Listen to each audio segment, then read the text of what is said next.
Welcome to Game On with Grace, where we're not just talking cricket wins and losses, we're talking off-field antics, guilty pleasures, and the drive that never quits.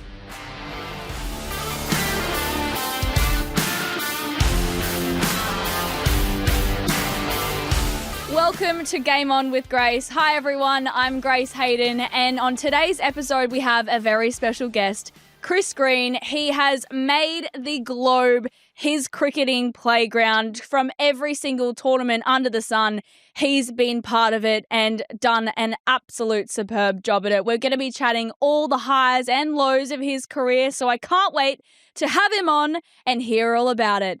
Game on. Chris, welcome to Game On with Grace. I'm so stoked to have you on. You've just had a hell trip though. You've come back from the CPL, but tell me about your journey back to Oz. Yeah, some journey. It was in Guyana. We unfortunately didn't qualify for finals Barbados, so flew from Guyana to Barbados, which was about 2 hours. Had a 6-hour layover there, so made the most of it. Had a long lunch and a swim, and then flew the 7 hours to London, where I then started my 14-hour layover. A lot of time in the air. That's a big, big journey. Tell us about CPL though. I mean, you've been part of that circuit, I guess, for a while now. What was different about this time? What did you love? What did I love? I mean, I love it every year. That was my 8th year in a row of doing it. It's awesome. I love the people. As you know, you've been, but every island's just different culture, different atmosphere. Their passion for cricket is so cool. I love the rivalries between each island. This year, I guess the difference was I finished up in the 100 with Welsh Fire. I can't remember the date, but it was let's call it was a Friday night game. Got on an airplane Saturday morning and was playing that night in Trinidad in front of a packed house. So it was like, again, a 7 or 8 hour flight over, an hour and a half bus trip straight to the ground. Met my teammates, and on the field I went. So that was a whirlwind start to the tournament, but it was nice to then get to Barbados for 2 weeks just to settle in after that. So having a long stint in Barbados, at the Hilton, swimming a lot, playing golf on off days, and then spot. trying to drag some wins in for the team. So it was a lot of fun. We didn't play great cricket at times. I think we dropped like 27 catches in 10 games. So it was a good effort on that front to drop so much. But I love the Caribbean. Well, I wanted to get into our first segment. It's called Human Behind the Hype. So we get to know you a little bit off the stats, behind the scenes of all the cricket bits and bobs that you're obviously known for. Now, you grew up in a sporting family yourself. Mum and dad were pro tennis players. Tell me about that. Yeah, look, I'm born and raised in South Africa. As I said, mum and dad both played professional tennis, both played at Wimbledon. So I pretty much learned to walk on a tennis court. Mum was a tennis coach. Dad got into finance after his career. But the competition and the rivalry was still is to this day, very strong between them on a tennis court. But my brother and I, learned to walk on the tennis court, would like join in with mum's lessons all the time. So sort of from age 3 onwards, tennis was a big part of my life. And then I think through the encouragement of both of them, it became my love and obsession with all ball sports: cricket, golf, soccer. Then they threw me in a swimming pool, taught me how to swim. It was swimming. Very, very sporty background, highly competitive. Mm-hmm. And I think I consider myself, as an upbringing point of view, like very, very grateful and blessed to have their background in helping and support me. They were big on, if you want to chase sport as a career, you need to have backup options. So, university and school was a non-negotiable, particularly sort of when I was like 14, 15, and kids around me in the tennis world were dropping out of school and playing, and they were like, if you get injured or you lose love with it or you burn out, if you drop out of school, you've got nothing to turn to. When was that? And was it really nice to have that support network that had been through the life of a professional athlete from both mum and dad sides? I mean, I've had my dad's side experience, but to have both, did they ever butt heads at times and disagree? Or not. I mean, I think from a disagreeing point, never never to my face, maybe behind closed doors or whatever, but look, very, very supportive. I remember reaching sort of 17. My dad will probably say a little bit older, but I remember chatting to both of them being like, wow, I actually wish I listened to you guys a lot earlier when we were butting heads age 10 to 15, 16, where I just refused to listen to them, and I'd go to another coach in, cricket, tennis or soccer and listen to them and be like, eventually at age 16 or 17, I was like, oh, they're actually saying the same thing that my mum and dad have said the whole time in my life. But I think that's that element of self-discovery. Another special person in your life is your wife, Bella. You guys got married in 2023, but tell us your love story. How'd you meet? It was one of those classic love stories. We actually met on a dance floor. It's coming. We're talking about it today when I got back nearly 9 years ago to the day. No Uh, way. Infamous Crow's Nest Hotel. Yep. Uh, it was, yeah, eyes darting across the dance floor and across the bar. And then eventually I was a little bit under the influence. So was she. But I think she ended up coming up to me and saying hello. And then I was just obsessed from the outgo. And I took my sweet time to propose with all the travel and long distance. She's been so patient and so supportive. So yeah, I'm very lucky. I found a supportive, loving best friend that lets me go away, I guess, for half the year and keeps my stuff together at home and enjoys traveling over to come experience different parts of the world with me. So yeah, it's been a roller coaster, probably more so for her than it has for me, particularly through those COVID years. But yeah, it's been a lot of fun and hopefully it carries on that way. How do you guys navigate long distance? Well, that's a good question. I probably should call Bella through to answer it. Look, I think like just constant lines of communication is our number one. We sort of swap messages every day. It feels like it's a good morning, good night, every day via WhatsApp, and then we catch up on the phone on FaceTime every couple of days and sort of keep things fresh, but also still check in. And then where it permits, she comes over and pops over for a bit. I mean, this year in England, she came the full time for the first time, and that was a lot of fun. Yeah. I think it was on the hope that we do a bit more Europe trip gallivanting. I ended up playing 4 4-day games for Lancashire, so that sort of put a hold on it. But she Yeah. she carried on and travelled with friends and family, which was really cool. And we snuck off to Mallorca for a weekend, which was amazing. She's come to the Caribbean, to Barbados and St. Lucia. She's done Dubai. Yeah, I think just, keep in touch. And then I think, when we are together, we ensure that those times are extra special and sort of make up for lost time and probably live a more gallivanting lifestyle. But it's because we're away for 6 months, 5 6 months of the year from each other. So Yeah. as much as I'd love to be a hermit crab when I'm home, it's date nights and catching out with friends and making things special and doing little bits for each other here and there. Yeah, absolutely. I bet it's nice when she does come over. So you put the phone away and go, none of this anymore. It's Yeah. just physical time. And yeah, you don't have to tell her about it when she's asleep or you're asleep. It's just, yeah, it can be a nightmare. But I bet it's really nice when she comes away with you. No, it is. And like selfishly, I've said to her I'd love her there the whole time, but it's bloody boring. Yeah. When I'm training or playing, she's sort of sitting around a hotel room or a hotel pool or whatever. So it's really, really tough. And when she is there, I'm very grateful because I've got my person. I've got someone to talk to and do nice things with and explore. And I play a lot of golf when she's not there because that's my thing to do. Otherwise, I'd Yeah, just be your sitting companion. rotting in a place. Yeah. So yeah, I think she's picked up golf to not be a golf widow and a cricket widow. And we starting to do that together, which is a lot of fun. But yeah, I'm very grateful of the time she sort of sacrifices to come over and spend with me. Now it's time for a quick break. Don't go anywhere.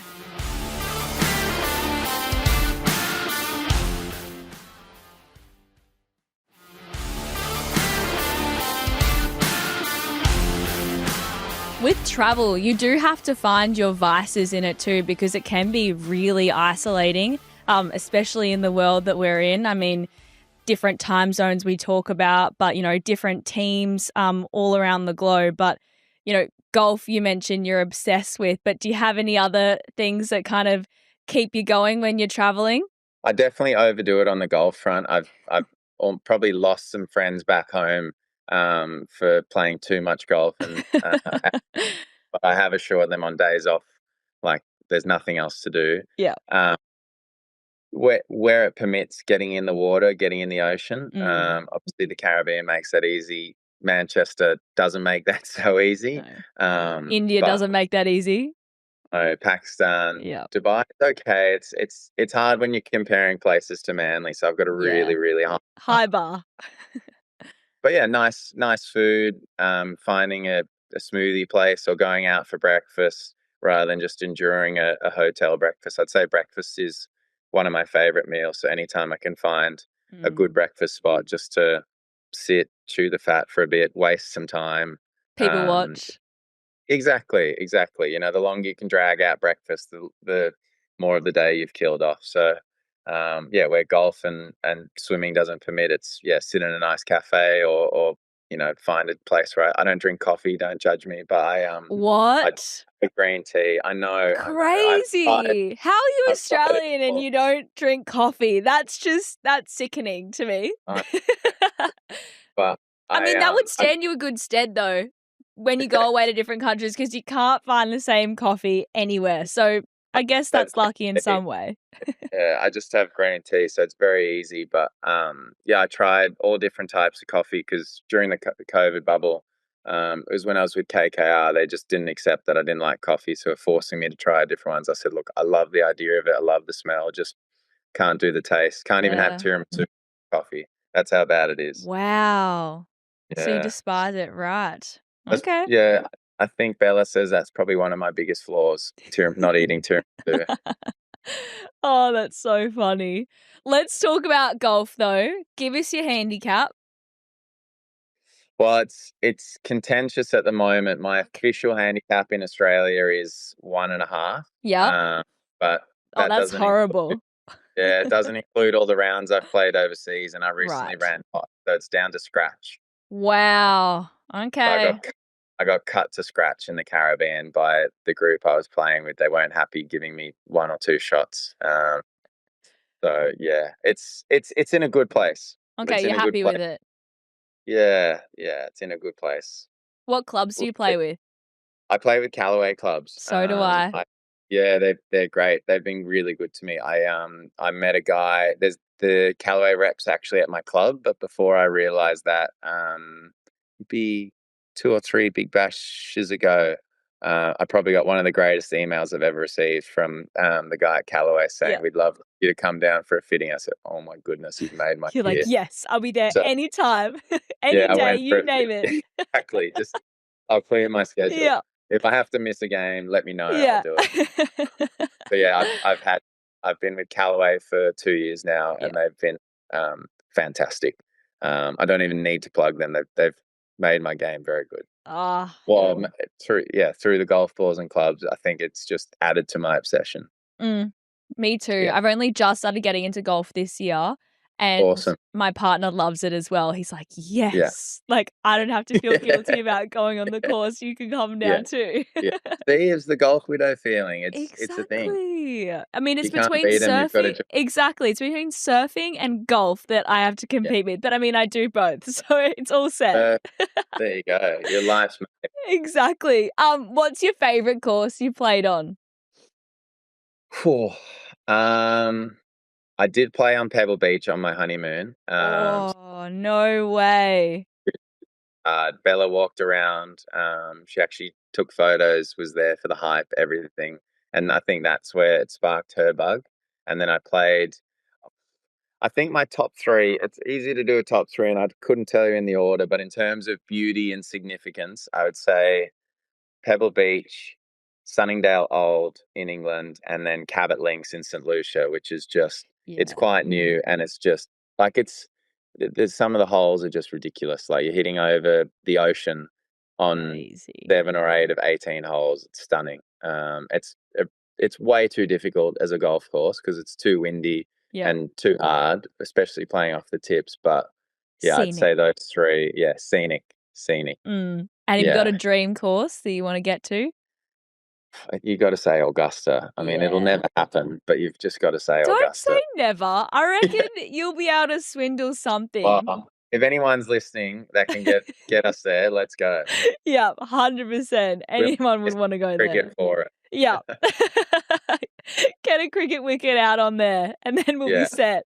I that'd be mean, perfect. there's cricket wickets in baseball stadiums now, so who knows? They could be on a golf course soon. Roll one out on the putting green. Be perfect. Exactly. We're going to step away for a quick break. Don't go anywhere. More action is coming.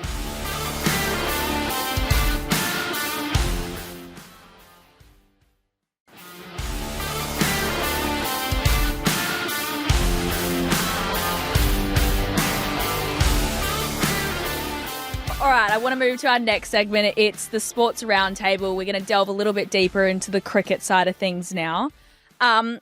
You have been a big part of, that next generation cricketer of taking on the short form franchise circuit, traveling all around the globe to different T20, games, I guess.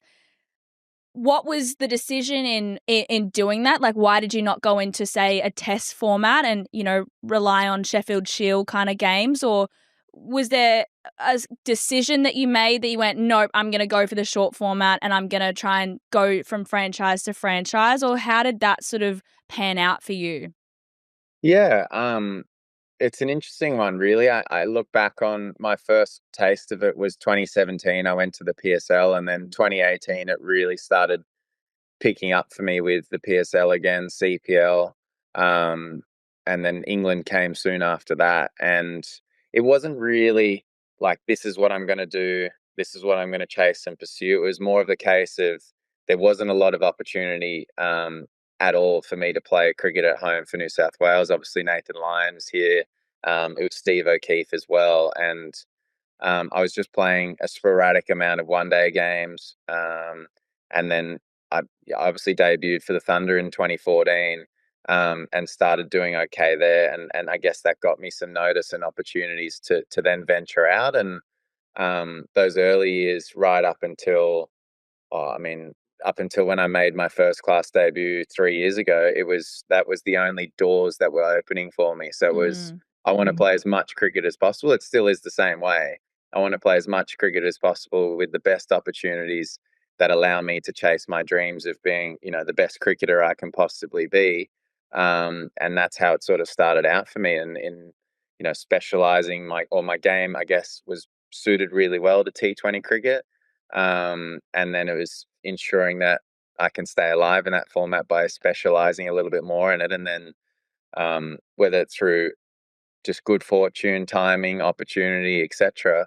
3 years ago, that opportunity finally opened up for me to make my first class debut, and I love the long format of the game. I certainly I'm in a position now where I haven't specialized in anything. I want to play any and all cricket available to me, and I love playing the 4 day games I did in England this year, and I'm hoping through the performances there and also last season that now that I'm home, I can continue to push my case to play here for New South Wales. So, it wasn't really a split decision of going, I'm going to be an all out T20 player or I'm going to give anything away. It's just leave as many doors open as possible. And hopefully you choose the right door or the right door opens. And I've got no regrets so far. And I'm enjoying all aspects of cricket that sort of come my way. Absolutely. Now you've captained multiple teams across the globe. Do you enjoy that leadership aspect when you do get a position like that become available? I do. I think, it's not something I actively seek out. I think as an off spinner in T20 cricket, particularly in the modern game, you have to kind of be thinking on your feet and thinking ahead of the game because you don't have a threat, particularly as a conventional off spinner. You don't have a threat that players are scared of. Off spinners go around every cricket team in the world at every level. Off spinner's the first one that every batter's trying to hit out of the nets, hit out of the ground. And I kind of dine out on that, knowing that every player's not threatened by me and is trying so hard to whack me everywhere. If I can make it as difficult as possible for them, then hopefully my chances of being successful are higher. And I think that through my tennis background, it's forced me and taught me to think ahead about the game and about the opposition, particularly about the batter or bowler I'm taking on. And that line of thinking is,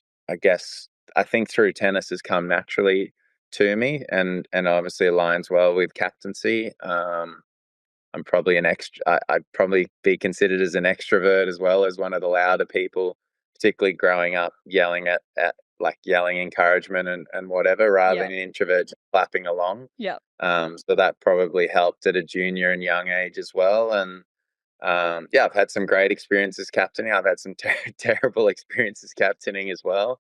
Um, but yeah, it is something I enjoy, and like I said, I don't hold my breath for it. But if the opportunity comes, it's a great accolade to obviously have in any team or any format everywhere else. Do you feel the pressure though when you are skipper?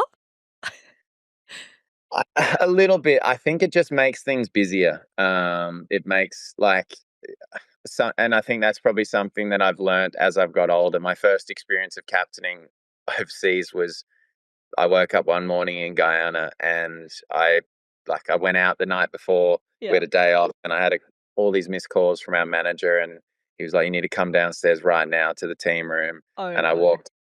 Sitting around the table was our head coach, the two assistants, the physio, the masseuse, and obviously the manager. I was like, "Oh my god, I've done something wrong. What I'm happened going last?" home. Did I black out accidentally? What's gone What? on? The rum punches.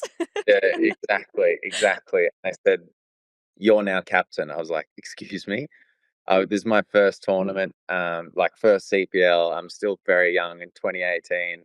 And I said, "What about Luke Ronke?" They said, "No, he's had a bad experience in Bangladesh recently, so he didn't want to keep if he's going to captain." They said, "We want him to keep."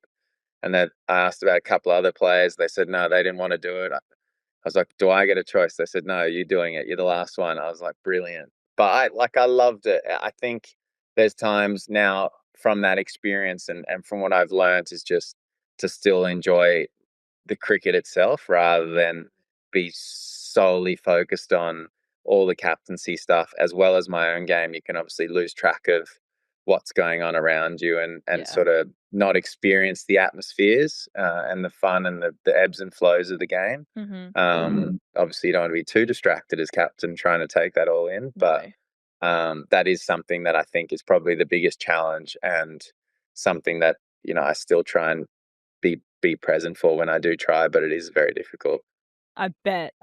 Now, you've been, a big part of the Big Bash League and you're a Sydney Thunder player. That's pretty convenient being a Sydney boy. How did you swindle that one? Were you like, eeny, meeny, miny, at home for a guaranteed certain couple of months at Christmas time? That's not a bad gig. That's certainly one of the most important factors now. But look, I'll be honest, that they were in 2014, I got this call while I was playing just club cricket in England from the then GM Nick Cummins saying, "We want to offer you the last spot on our list at the Sydney Thunder." And I was like, "Oh my goodness, this is a joke. Someone's got a prank call on me." So they were the first team that gave me my opportunity as a contracted professional cricketer. I made my debut for New South Wales like the start of that summer, but I was not contracted. And they handed me my first paid contract as a cricketer in the summer of 2014. So, they're the first team to back me, give me that opportunity. And I love the club, everything it's about. The direction that Mike Hussey took it in alongside Nick Cummins was ensuring that, they obviously had a really challenging start to the tournament, coming last in those first few years, sort of being the laughing stock of the BBL, and they turned it around to be a really strong culture full of good people. The Western Sydney fan base is incredible, that stretches far and wide with New South Wales. We've got people driving 7 or 8 hours just to come watch us, and then getting in the car and driving back that night. So it's an incredible club that I love, and to have played 11 years now, over 100 games. It's really, really special. And My goal is to try and double it. I've got to look after my performances and my body, but I'd love to, finish up my career and a long way into the future at the Sydney Thunder. That'd be an absolute dream come true. What's it like when you play beside icons of the game or people that you've watched and just idolized growing up? Are you shaking in your boots or are you asking them a million questions? Like, what's your personality? What do you do? I'm very, very quiet. I still remember meeting Jacques and Mike, and like my first day of Sydney Thunder, Jacques Callis came and sat next to me just by chance. It was at an internal game in Bankstown. He put his bag down next to mine because it was the one time I was there actually very early, and my time management's like a minute before I'll be there. But I was there very early, day one. He put his bag next to me, introduced himself, said, "Hi, I'm Jacques." I said, "I know." Um, was like the end of it. I was just in awe of him the whole year. And same sort of thing with Mike. I was very, very shy and quiet. And then the year later, I think through our coach, Paddy Upton, he realized that how much I loved and admired them. He sort of helped me and also helped them open up. And I recently had Mike Hussey as my coach in England in the 100, and the ice is certainly broken, and we're talking a lot of smack a lot of the time, which is great to have Good. good That relationships like friendship. that with people that are just great to the game is really, really cool. And that's the beauty of the traveling game in T20 cricket, and meeting people along the way. And obviously guys at the back ends of their career can play a lot longer, so you get to play alongside or against some of the greats of the game, which is really special. So cool. Big Bash, we saw, had a really successful season last year in terms of viewership with TV, also just people turning up in numbers as well of watching the games. I mean, it's always had that, but I feel this last year that's gone, it really had that momentum and injection back into the game. But in terms of the progression of Big Bash, I mean, there's murmurs about it maybe privatizing, but how excited are you about, the next few years of this league? Yeah, I think it's great. I think, as you say, like it's probably been year and a half now. Once all the disputes around viewerships and TV rights were sort of settled, that Mm, I think there's no more niggle within the partnerships of the game, and I think it's more recently in this back into the really good window in the Australian summer, and we're having more and more of our best players pop in and play, the likes of Steve Smith, David Warner, from that test team wanting to come back and play, which is fantastic. So there's a lot of good things happening. They're pushing hard to have good overseas players in it, and I think the domestic level of it's good. So I think it's in a really, really exciting place for what's to come. I would love to see it be fully privatized. I think it's an exciting era for the game in Australia, and I think it'll actually take it to a new level, having seen what has happened in the 100 with selling off 49% and some cases more. yeah. I think I think that's the potential for it to go to new heights and go back to challenging as the second league behind the IPL, both financially and strength wise.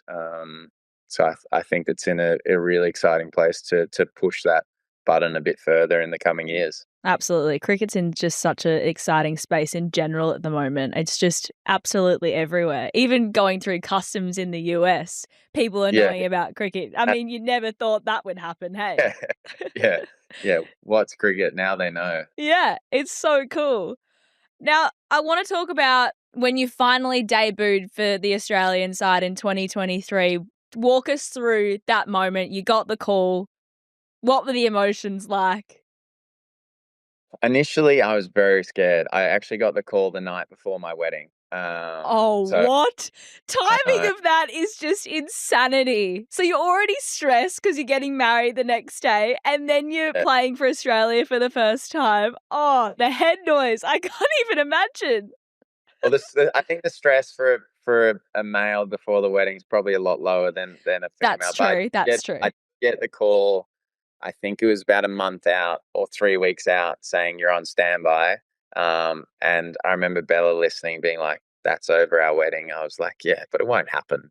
we'll be fine. It never happens. I'd been on standby before a couple of times, and I was like, oh, it's nice to sort of get the recognition.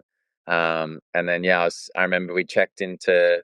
I dropped Bella off at her accommodation with her bridesmaids. I My groomsmen had sort of come in. We were sitting around having a beer, about to go to our night before dinner with just our close family and obviously bridal party. And we cracked a beer, and then I was I got this call. I was like, guys, I'm really sorry. I've got to take this. It's the Australian selector. So that everyone went quiet, listened to the phone call. He told me I was obviously selected. And at the end of the call, I was like, look, I am getting married tomorrow. Can I still do that? And he's like, yeah, sure. As soon as it's done, just get on a plane and you'll be out for the last two games of the series. So that was a relief. It made I think we quickly polished off two more beers. My brother was one of my groomsmen, Bella's brother, and three of my best mates. So the excitement levels were pretty high. And then yeah, quickly went over to the venue, had our dinner. I snuck and told Bella what was happening. I think it sort of went over her head initially because we were setting up the table and everything, and then it sunk in and she came rushing back. And yeah, it was pretty cool. Like, it was a crazy weekend for us. I found out that I was going to be playing for Australia. She found out. She signed her first contract to go on the big screen and act in Last King of the Cross. So it was Oh, what a a wedding. weekend. And then yeah, the recovery was where we told everyone, and the recovery ended up bigger than the wedding. Uh, it was a nervy start to it, but flying to India, my brother, dad, and Bella flew out, and yeah, I think that moment was so special. Like, it was something that I always dreamt of playing cricket at the highest level, and once I moved to Australia and considered myself Australian, that was my dream to play for Australia, and it still is. So to have those three with me there, and yeah, run onto the field in front of 45, 50,000 mad loud Indian fans, was very, very cool. And I think it was just a nice bit of recognition for not just myself, but everyone who's sort of helped shape my journey along the way, friends, family, coaches, and the like. And yeah, it made it very, very special. Were you emotional when you ran out? I was I wasn't visibly emotional. I remember like running out with just like goosebumps and tingles and just on this crazy, crazy high. And I think I remember, like, I mean, fortunately I was older. But if I was 21, 20, I would have been absolutely bricking it. Yeah. Force myself just to like slow down, take it in, look at the crowd. I'd done a lot of stuff with a sports psych just before, or like at the start of COVID, around, taking in the moments and not forgetting where you are. So that really helped me, but it was still very much a blur. The adrenaline was very high. Now, sport, there's always highs and lows. You had a bit of a low in 2020. You had 6 months where you were out of the game. How did Yeah. you come back from that mentally, more so than anything? I mean, such a challenge to have to work through. I'm sure you had an amazing support network around you of people that have, been professional athletes, and you've got Bella in your corner and sure multiple mates. But yeah, I mean, that would have been tough to have 6 months where you were out and being questioned, I guess, too. Yeah. No, it was. 2019 was a really, really good year for me. I was over in England. I think I went from tournament to tournament. It was my busiest year till date and most consistent year. I was in Canada, then straight to England, straight to CPL, came home, T10, started the Big Bash, was on this huge high. Then randomly the IPL auction happens and my name gets pulled out and I get signed by KKR. So the 2019 finished on a huge, huge high, and 2020 was exciting. Like, I was going to go back to England and captain Warwickshire. I was obviously going to go play in the IPL for the first time. Yeah. I had CPL retained, so it was going to be an amazing year. And then it sort of all came crashing down in January, at the start of January, when I found out I got banned for bowling.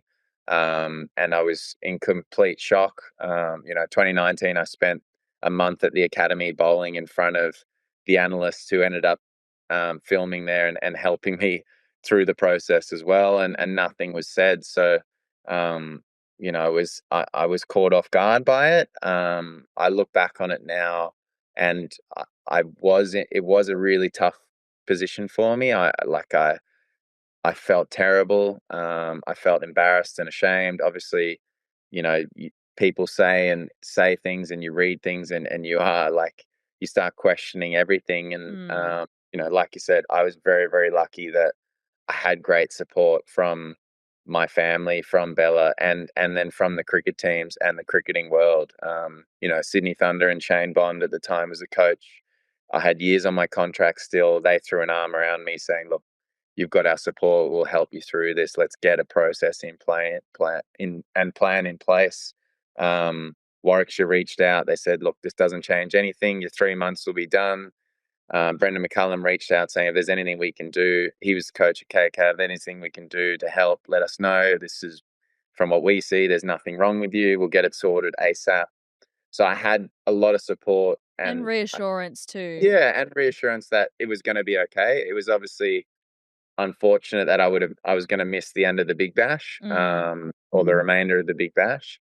And then that COVID curtain came down in March or whatever it was, and it turned into 6 months. But what it meant is effectively I didn't miss any other cricket. Obviously, no one really flew over to England that year. Everything got pushed back. Yeah. And I had a 6 month training block to work on my game. I chose to, I guess, try and improve all elements of my game and myself. And it gave me 6 months at home. I look back on that now, and I think it's as bad as it was at the start. It was the best 6 months that I've had career-wise, and wise, because I think it reshaped my career. I felt personally like a one-trick pony with the ball, and I was in the back of my mind concerned when I was going to get found out of, can he do anything else? Yeah. Is there any other? Eventually, batters get used to you.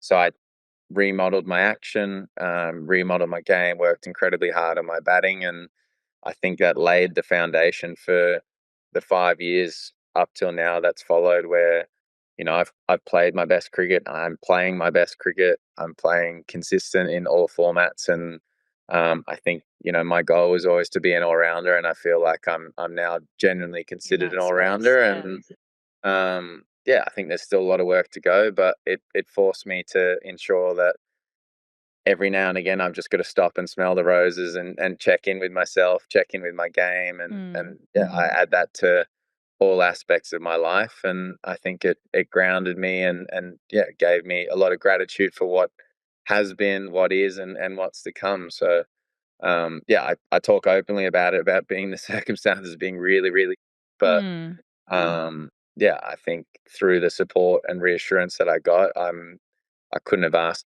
for a better experience in the end. Oh, absolutely. Sometimes things just happen for a reason, terrible or not. And it sounds like in your case, maybe it was for the better, even though it was rough. But, you know, if you can say it is for the better, then happy days. Yeah. I mean, it was still, like I said, it was still horrible and tough. Yeah. And I know that even when I do well, or that tag is never going to go away, and there will always be questions. That's just the nature of, unfortunately, the world we live in. Anytime you do well, people want to tear you down. Tear you down. You should just tell them, you get out here and do it, mate. Yeah.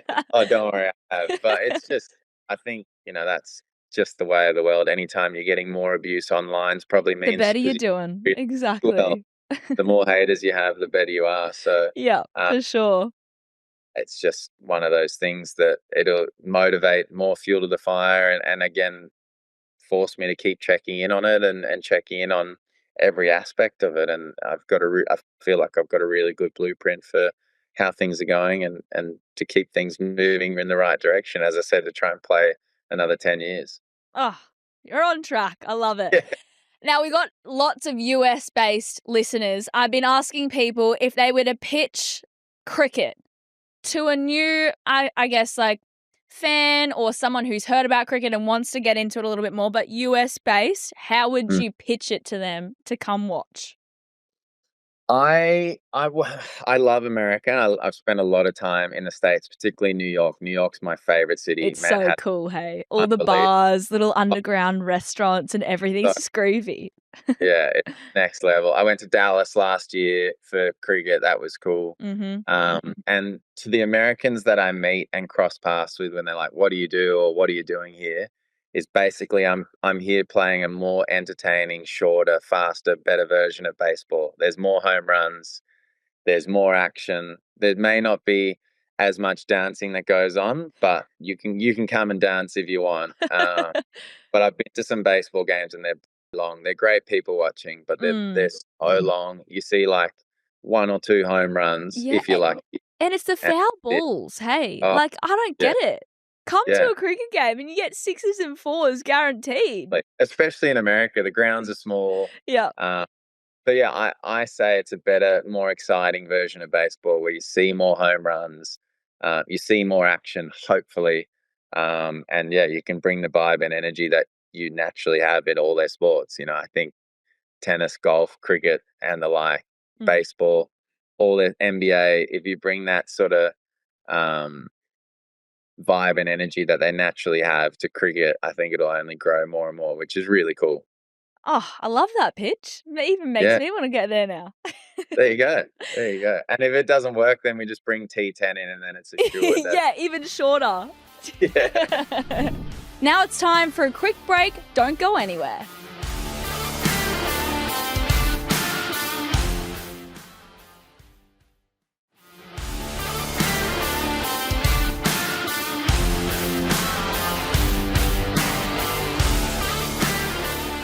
All right, we're going to move into a bit of a fun section now. It's red light, green light. So red light means no, you don't agree. Green light is, yep, I agree. But then you got to tell me why. You can't just say red light, green light and just stop Thought it was there. gonna be easy. No. You got to give me a little bit more, okay? Yeah. All right, you ready? Yeah. T10 will eventually become bigger than T20. Red light. Yeah, I like that answer. All right, give me why. T10 is fun. I think T10 is a great way to bring cricket into new places and potentially capture new fans. But I think it it's like my version of T10 is it's like rugby sevens. Yeah, So rugby okay. sevens is a great like tournament event, but it's never going to replace rugby. And I think T20 cricket does a fantastic job in both the male and women's game, and is the perfect length of time. Obviously, everyone's trying to make it shorter and shorter to capture the attention of all generations. But yeah, I'll stick to my red light if that makes sense. I don't know. No. That definitely, I definitely agree with you there. It's true. It's true. All right. Playing golf is more stressful than cricket. Oh, absolutely green light. Yeah, Go that's on, why? because I find it more frustrating. I was just going to say it's more frustrating. Like when you just Yeah. aren't on, isn't it the worst feeling? Like days you're like, Oh. yes, I'm hitting them so clean and great. And then other days, you're like, what is going on? They're just going off Exactly. pisc. Yeah, when you break golf down, it's a ball sitting still that you have to hit in a direction that you try to, and you try and do it. You can miss the ball, you can hit the ground, if the wind comes in. There's so many different elements, Yeah. and you've got to do it so consistently every time. I know cricket, you've got to be consistent, but at least there's far more excuses in cricket. Like there's opposition, whereas golf, you're like, that was all me, and I sucked. Well, I Or that mean, was all. I was epic. yeah, I guess with batting too, like you've got a little bit more surface area that you can like hit the ball with, and I don't know. Moving, so there's an excuse for when it doesn't go well. They did Exactly. well. Yeah. So absolutely fine. All right. The Big Bash should let fans vote live on a review decision. Oh, wow. I'll do green light if it's an umpire's call. I reckon if it's umpire's call, then Yeah, right. So so the umpires that they feel like are at home sitting on the couch feel they're buying into the game a little bit, feel like they've got a little bit to do with the decision, but really it's yeah, okay. because I I like feel that. like the punters will see umpire's call and the ball clipping the stumps, and they're like, well, if it's clipping the stumps, it's clipping the stumps, so it's out. Or, it's Steve Smith first ball, it's clipping the stump of some players call. We're like, no, we want to see Steve Smith bat a bit more. Yeah. So I'm happy, especially if they look after me, if the punters choose on umpire's call. So it's a half Just green kiss a light. few more babies on the sideline, a couple more autographs and photos, and you'll be everyone's favourite. It's a green light with an asterisk. Okay, yep. Tiger Woods is the GOAT. Oh, compared to who? Everyone? The GOAT. Green light. Ah, why the hesitation? I just had to check. Just had to check mentally. Yeah, I just had to check, but he was going to be up there. I'll just go green light. Yeah, fair. Okay. The best tennis rivalry is Federer and Nadal. Absolute green light. There's just two greats of the game. I think we're seeing a closer, or we will see a closer version with Sinner and Alcaraz, but with less. I think that they'll always be compared, so they'll have less aura. But I just think Federer was, the true ultimate gentleman, Rafa, the clay king, and then they just began to clash on all surfaces, which was just so cool. And it was just the way they played the game, the way they carried themselves. For anyone who loved sport or followed sport or loved tennis, or even if they didn't, it was just the epitome of the epitome of tennis and icons of the game. So I don't think that'll ever be matched. No. And I wish people trying to all the best. Because you'll never get there. Yeah. All right, final one here. Pineapple belongs on pizza. Oh, red light. No, really? I don't like pineapple for one. I'm quite a fussy eater. Okay, clearly you're really fussy. I'm not inviting you over for dinner. You and Bella are not coming over to our place because you're going to be fussy. Pineapple on your pizza. But even if I like pineapple in an extent, like in some salads or whatever, but it's just not meant on a pizza. All right, fair. Yeah, the Italians would be screaming. They'd be like, "Hell no." Yeah, exactly. They're the purists, so if they don't have it, we shouldn't. Exactly. We'll be back with the final whistle up next.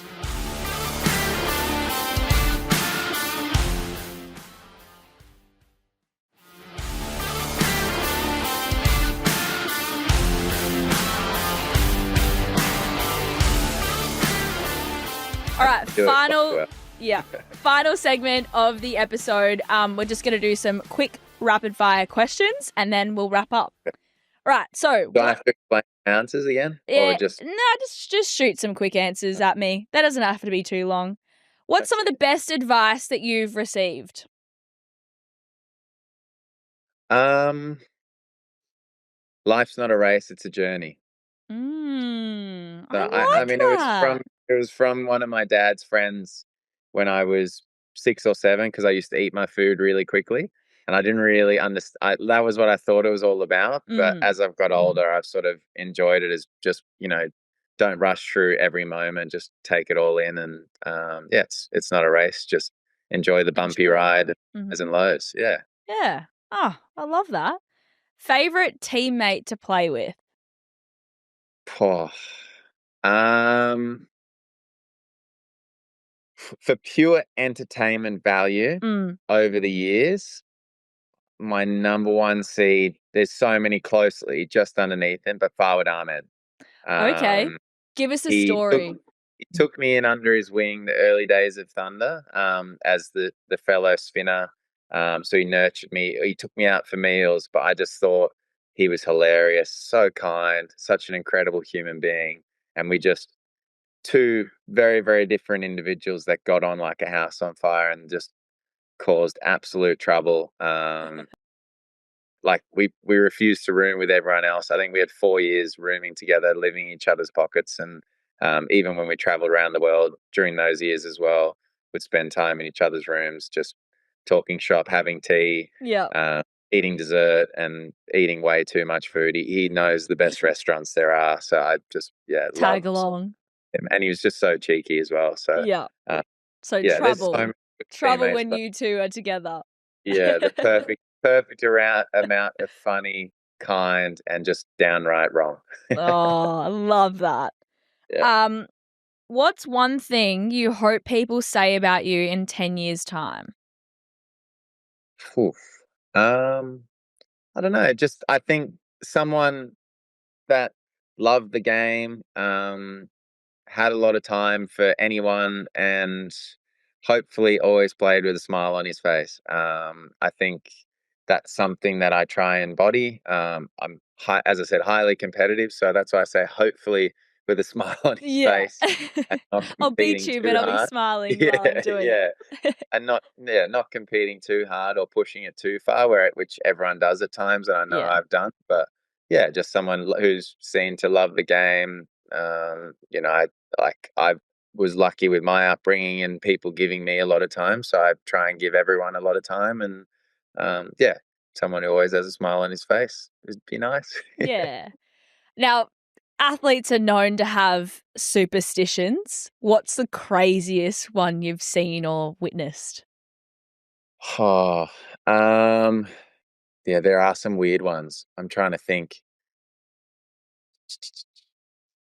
I think like I quite like watching guys, like not necessarily the out there ones, but I like watching guys when they get changed. This sounds wrong already, but the way they like put their stuff on, in terms of their clothes, shoes, socks, everything in The the change order? room, the order, Yeah, yeah, okay. Yep. very, very particular. Some guys are very, very neat with their bags. Mm. You hear they have the same meal every day. The sort of Rafael Nadal drink bottle style, on the tennis court. They're the ones that I love people watching. So I just stare and watch and Yep. be intrigued by it, and then muck around and move things around and Yeah. give them Mess with their order. scores. Yeah. So I think those sort of like some guys tuck their socks into their trousers when they bat, and Right. yeah, it's just Rogue the niche little ensuring that moments. their drawstrings either out perfectly Mm. tied in a bow or tucked in, or shirts to a different level. Like everyone has these own weird quirks. So I just like Yeah. watching and trying to pick up on them, and then just ensuring and asking them if they've got things in the right way or not. So And then they have to do it all again because they go, "Oh, hang on. No, we haven't got there. We haven't done it yeah, right." exactly. I like Your I like meme. trying to find the Rafael Nadals in the change room, if you Yeah. like, with their water bottle. Yeah, So good. yeah. So good. All right, final one. For youngsters that idolize you as a cricketer, what would be your advice to them wanting to achieve what you've done? I think, wow. Maybe find a different hero. No, I think, look, don't lose touch of that cricket is a game. Yeah. It's meant to be fun. You're meant to enjoy it. Enjoy it and I think along the journey of cricket, particularly, I look back when I was a kid playing cricket rather, is before you leave school, that's your last opportunity. If you end up playing cricket or team sport, that's your last opportunity where you get to play with your like real friends. When you leave school, all your real friends go in different directions. They don't carry on playing, maybe one or two if you're lucky for a few years, and then Yeah. people have to get jobs. So if you are lucky enough to go on the journey of professional cricket, just enjoy the game, enjoy playing with your mates, take it all in. Don't be too hard on yourself when you make mistakes. Mistakes are the best type of feedback. I think my early years, I was like so obsessive compulsive with, my example is one mistake, like getting 99% in a maths test, focusing so hard on, oh my God, I'd made the stupidest error. I'm not smarter. And you forget about the 99 things you did well. I think we can do that, as people, never mind cricketers, and don't lose sight of the things that you're doing really, really well. When you lose, or when you do make mistakes, or when you do fail, it's the best form of learning if you take that time to stop and reflect it. So yeah, have fun and turn your mistakes into learning, and it'll help you grow and become a good person, and ultimately, hopefully, a good cricketer as well. Oh, beautiful advice. Well, thank you so much for coming on. Really Worries. appreciated your time, especially after you've just flown in. So That's thank good. you. Helps keep me up. Yes, you're going to need to do that because it's the worst Yeah, when you fall asleep around 3 o'clock. But yeah, exactly. thank you so much for coming on. Really appreciate it. And good luck for everything else that's Yeah, to come thank you. I had a lot of fun. I look forward to catching up soon. I'm sure our paths will cross somewhere, even if it's somewhere. external bubbles in Sydney. Yeah, exactly. Way from you across Yeah, the bridge. exactly. Across the harbour. Oh, all right. Well, thank you, and I'm sure I'll see you soon. Sounds good. Have a good one. Well, that's all we have for this episode of Game On with Grace. I hope you guys enjoyed. Chris was such a great guest and obviously appreciate his time so much after his flight. But if you enjoyed this episode, make sure you subscribe, share, tell all your friends about it because we've got so many more exciting guests coming soon. Till next time, stay competitive.